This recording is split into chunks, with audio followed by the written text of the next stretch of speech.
Good evening, viewers and listeners of Concerned Citizens Media. Thank you again for joining me. Just a little bit update to share with you for June 9th, 2023. So no big news to announce from Oromia region or Amara region. The tension, the war continues in both regions, and the heavy recruitment of Fano continues, and the encouragement to fight back against the federal government very tough over there. So the recruitment is in high gear, the morale is high over there, and we'll see what will be the end game. So no big news to announce from these both regions. The USAID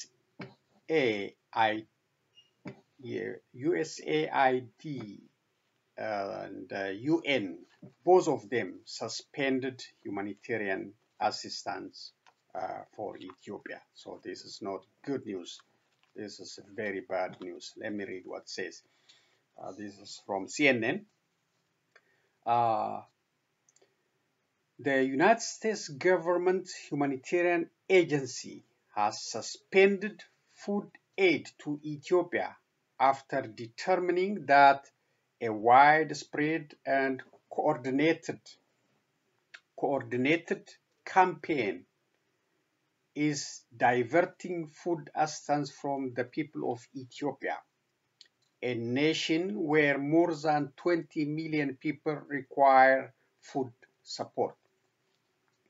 In a statement Thursday, a spokesperson for the U.S. Agency for International Development, USAID, said that the determination was made after a country-wide review and in coordination with the government of Ethiopia. I don't support the coordination with the government of Ethiopia. As we all know, the government of Ethiopia does not support the food aid heading to Tigray, and the government of Ethiopia already accused of using humanitarian aid as a weapon of war. So, but they say in coordination with the government of Ethiopia. So, there's something wrong over there. As a result, we made the difficult but necessary decision that we cannot move forward with distribution of food assistance until reforms are in place, the spokesperson said. On Thursday, USAID and the Ethiopian Ministry of Foreign Affairs said in a joint statement that their two governments are conducting investigations so that perpetrators of such diversions are held to account, calling the revelation of the diversion deeply disturbing. The Washington Post first reported on the suspension of the food aid and the diversion scheme. A document from the Humanitarian Resilience Development Donor Group, which was briefed by USAID, said that the scheme appears to be orchestrated by federal and regional government of Ethiopia entities with military units throughout the country benefiting from humanitarian aid. So how are you going to coordinate when the government is accused of diverting the humanitarian assistance to benefit itself? So that's the challenge I'm saying. Plus also the intention of the government in helping, the Tigrayan people. There is no intention at all. Private grain and flour traders and operators have also played a role in the scheme, said the document, which was seen by CNN. A source familiar with the matter told CNN the agency found that food assistance was being diverted both before and after being given to beneficiaries. The decision to suspend food assistance to Ethiopia came after USAID first announced a pause to aid in the Tigray region in early May. The northern Ethiopian region has suffered immense humanitarian devastation due to the impact of the country's recent conflict. In a statement, USAID Administrator Samantha Power said the agency found that food aid intended for the people of Tigray suffering under famine-like conditions was being diverted and sold on the local market. In the words of USAID Administrator Samantha Power. The source familiar with the matter told CNN Thursday that once the scheme was discovered in Tigray, USAID redoubled its effort to look more exclusively at food assistance across the country, which led them to determination that the campaign was happening nationwide. Shame on the government of Ethiopia and those regional governments. This is terrible, terrible. In her statement about the Tigray food assistance suspension, Power said in early May that USAID referred the matter to USAID's Office of the Inspector General, which began an investigation. In quotation, we also launched a thorough review of our programs and as part of the investigation, deployed senior leadership from our Bureau for Humanitarian Assistance to Ethiopia to conduct further assessment, she said. Following this review, USAID determined, in coordination with the U.S. Embassy in Addis Ababa and our implementing partners, that temporary pause in food aid was the best course of action. In quotation, the U.S. government has raised its concerns with officials from both the Ethiopian federal government and the Tigray Interim Regional Administration. Both federal and regional authorities in Ethiopia have expressed their willingness to work with us to identify those responsible and to hold them accountable, Power said. On Thursday, U.S. Secretary of State Antony Blinken met with his Ethiopian counterpart on the sideline of the counter-ISIS ministerial in Riyadh. The Secretary welcomed the Ethiopian government's commitment to work together to conduct a full investigation into the diversion of U.S. food assistance and to hold accountable those found responsible, a readout from the U.S. State Department said. So in the same way, United Nations suspend food aid to Ethiopia over fraud fears. The UN's World Food Programme, WFP, says it is suspending some food aid to Ethiopia while it addresses worries that donations are being diverted from those in need. It will continue to help the most vulnerable, such as children and new mothers, and welcomed what it called the Ethiopian government's commitment to investigate. Donors have heard allegations that Ethiopian government entities were the orchestrators and military units the beneficiaries. This is bad leadership just revealing itself again on humanitarian aid plus other challenges. So it's a very bad, very tough decision for, for the people of Ethiopia. 20 million people in need of humanitarian assistance, especially in Tigray and also the other areas like Oromia region and plus other drought impacted areas. So it's a very tough one. I hope they will make a quick assessment and reestablish this humanitarian aid. If not, too many people could die from hunger. You know, uh, especially the Tigray after 2 years of war, and it's very bad for them to suspend humanitarian aid in that region. They need more help, and those military officials and those accused of stealing humanitarian aid should be accounted for, and the humanitarian aid must restart, quickly to save lives,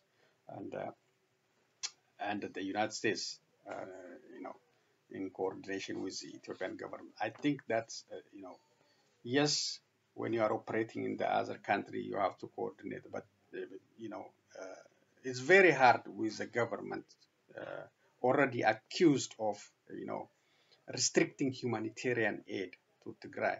And that's maybe their interest, blocking the humanitarian aid to Tigray through different tactics so that these people will not get help and the rehabilitation will delay.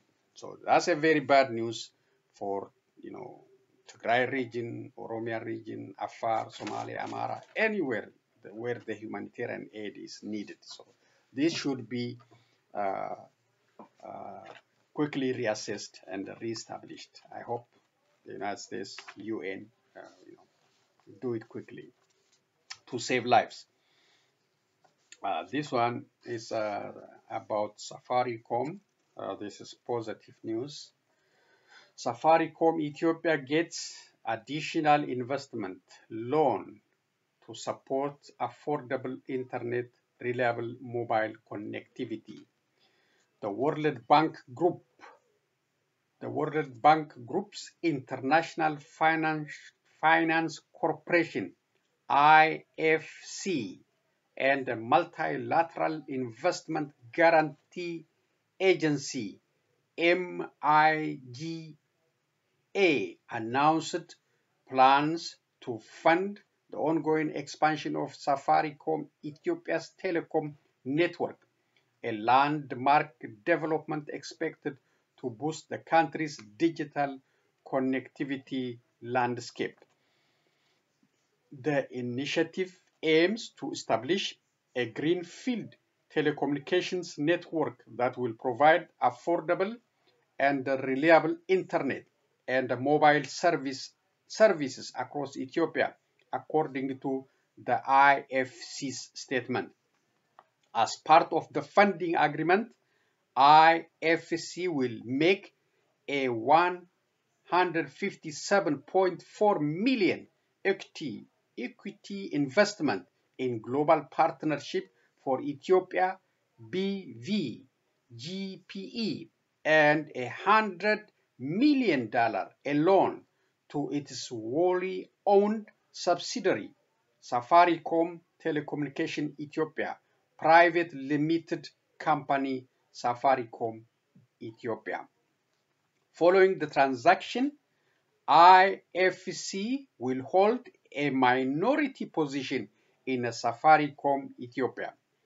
Similarly, the Multilateral Investment Guarantee Agency, MIGA, will provide 10-year guarantees of $1 billion to cover the equity investment of Safaricom Ethiopia's shareholders, Vodafone Group, Vodacom, Safaricom, and the British International Investment.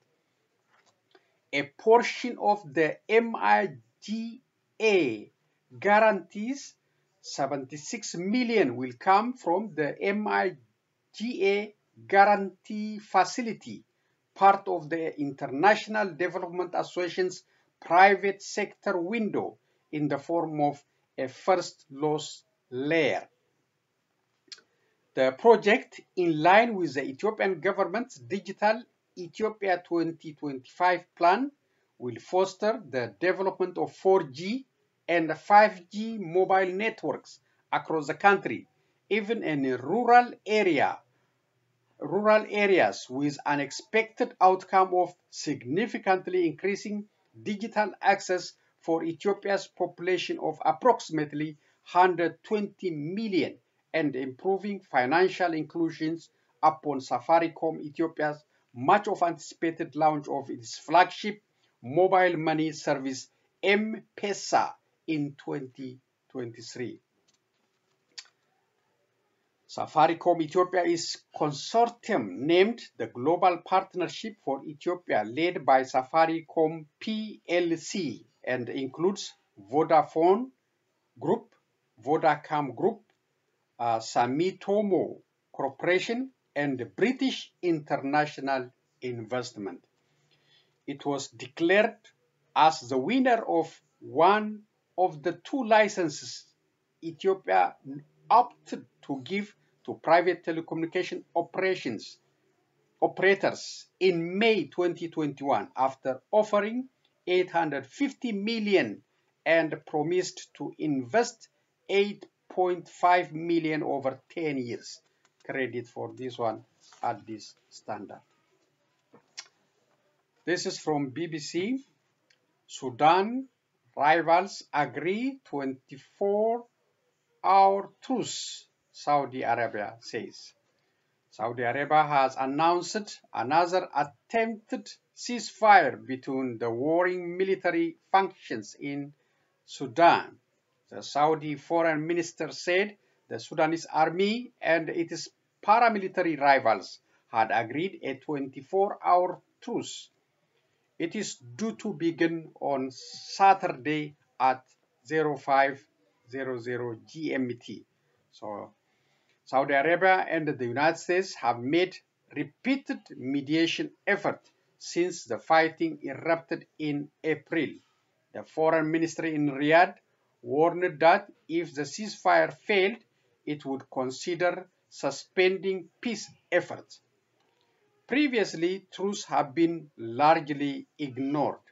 The United Nations estimates that nearly 1.5 million people have been forced from their homes since the fighting began, many of them crossing to the neighboring countries. I hope the ceasefire is still holding. So, these military chiefs, they have, I don't know what is their agenda. It's about control of power. I don't know why they don't agree sharing the power, and instead of creating trouble for themselves and for the people of Sudan. So I hope they will stick to this ceasefire, extend it to maybe a week, months, then make it long term. That's all I have in the reading for today. Let's share a couple of videos I selected for you for today's update. The first one is UK Prime Minister Sunak meeting President Biden at the White House. Then we'll continue with the other ones. Thank you again. In critical and emerging technologies, including artificial intelligence, economic security, digital transformation, and clean energy transition, was announced Thursday by President Joe Biden during a visit by British Prime Minister Rishi Sunak. I think we had a really good discussion today about our economic relationship.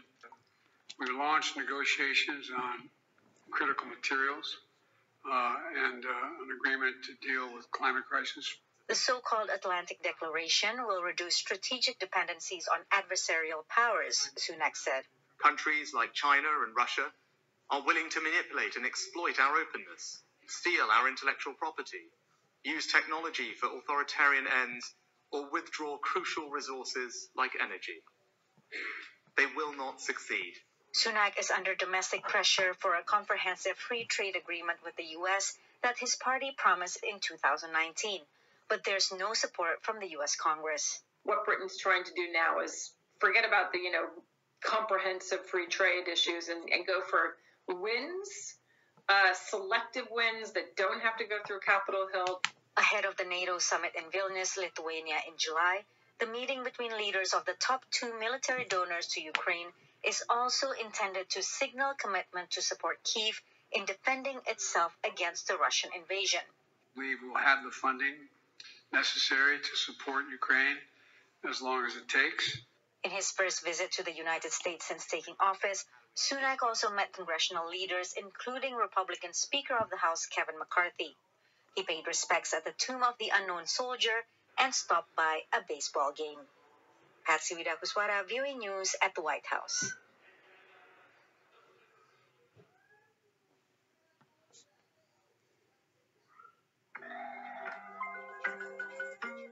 Look at you, investing like you run the joint. Corner office, name on the door. I'm an innocent man. We will prove that again. 7 years of proving Okay, this is another indictment of former president. Former President Donald Trump indicted once again, this time on federal charges in the classified documents investigation. He's been ordered to face charges in Miami next week, and we have live team coverage. We begin with our D.C. Bureau Chief, Ben Kennedy, who is live in Washington, D.C. for us. Ben. Nicole and Calvin, this is no doubt a historic case. Trump calls it a dark day for the nation as he now prepares for his day in his South Florida courtroom. It is reported former President Donald Trump has been indicted, a part of the DOJ's investigation on his handling of classified documents charged on multiple counts, ranging from conspiracy, obstruction, and willful retention of top-secret materials and records found at his Mar-a-Lago estate after he left office. On social media, Trump said, "I never thought it possible that such a thing could happen to a former president of the U.S., adding, "I am an innocent man." We don't have any comment on that. It comes after Trump's lawyers met with officials of the Department of Justice Monday. It is a grand jury heard from former Trump aides who allegedly testified that the 45th president knew the proper declassification process. Good afternoon. President Joe Biden in the Eastern Thursday. It's there he was asked about the DOJ investigation against his predecessor. I have never once, not one single time, suggested to the Justice Department what they should do or not do, or else to bring it in charge or not bring it in charge. I'm honest. We will get more details on this case and about those 7 charges once the court documents are unsealed. Reporting live in Washington, D.C., Ben Kennedy, Local 10 News. An historic day for this country.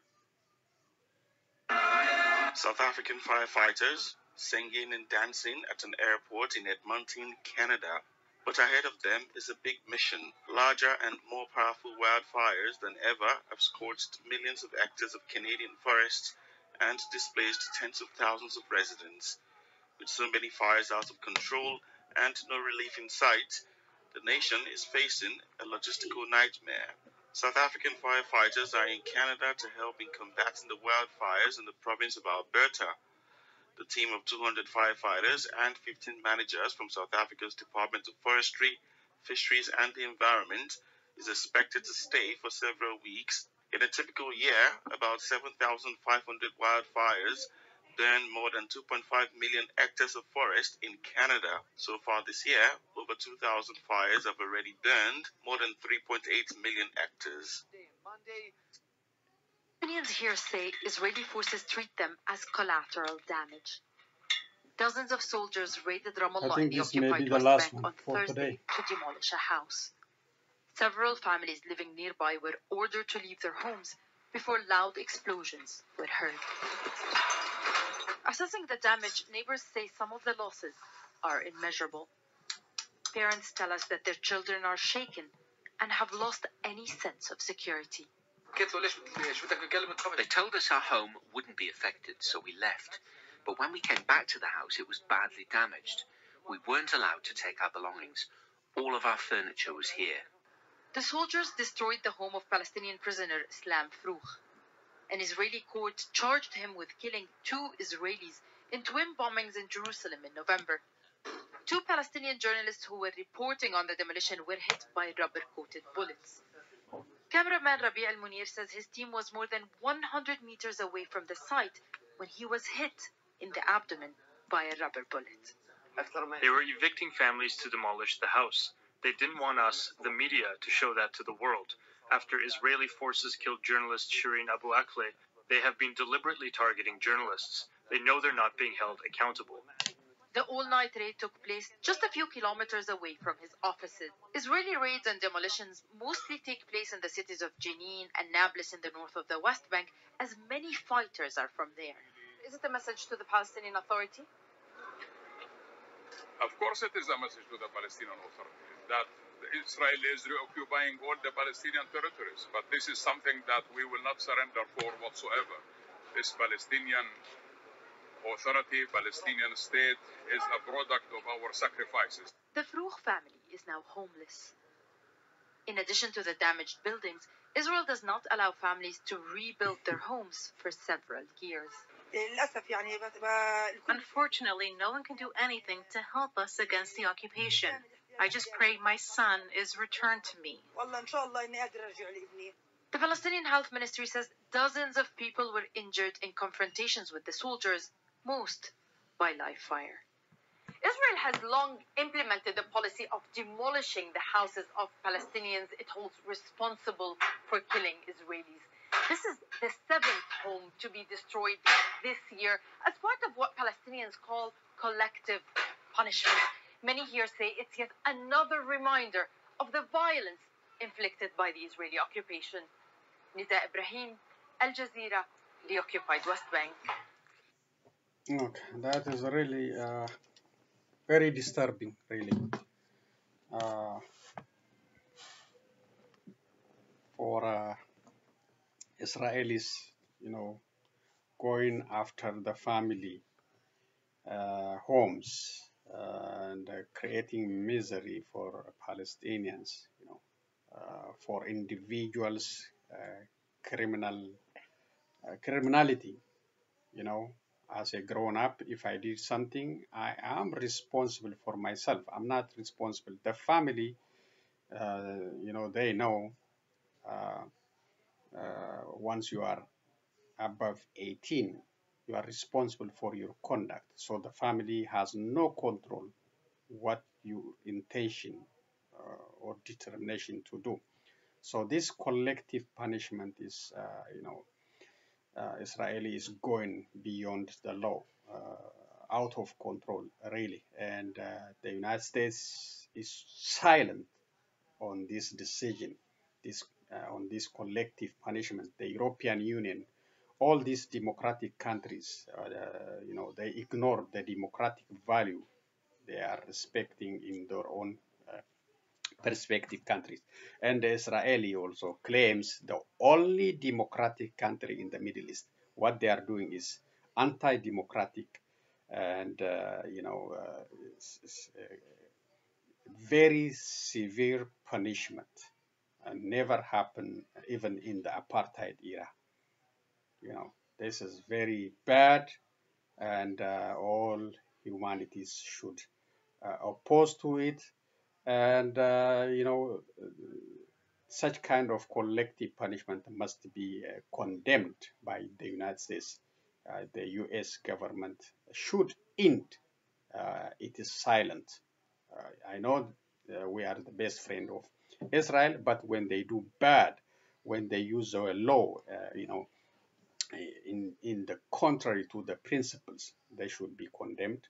They should be told to stop, increasing the misery of Palestinians, following, the suicide bombers and attacking the family buildings and making the family homeless. This is really too much.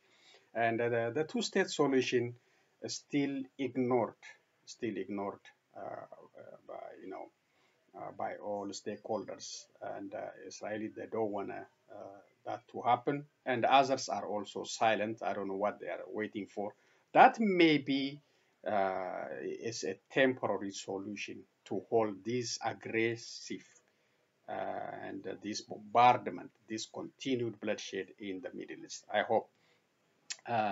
So the European Union's UN, US must speak up.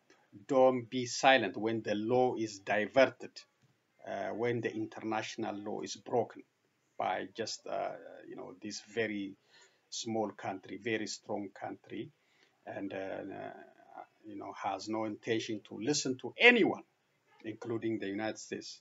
They are very powerful. they can do whatever they want to do. That's why we are witnessing from Israelis.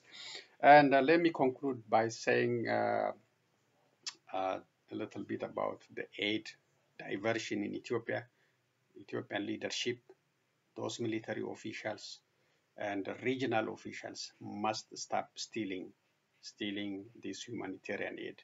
They are impacting the life and the deaths of those people in need, the 20 million. So they must stop. So the humanitarian aid will begin soon. If that doesn't happen, I think the United States and United Nations, they should devise a different strategy, engaging with the people in need directly. They can do it. They can do it. Just get the permission to engage with the people directly, deliver the aid directly to the people in need instead of giving to federal forces or regional greedies. So that may be another solution to save lives wherever we need to save. So whether in Oromia, Afar, Amara, Somalia, Tigray, please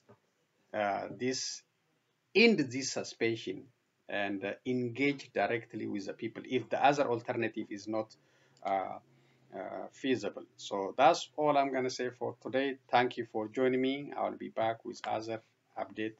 Be safe. So long, everyone.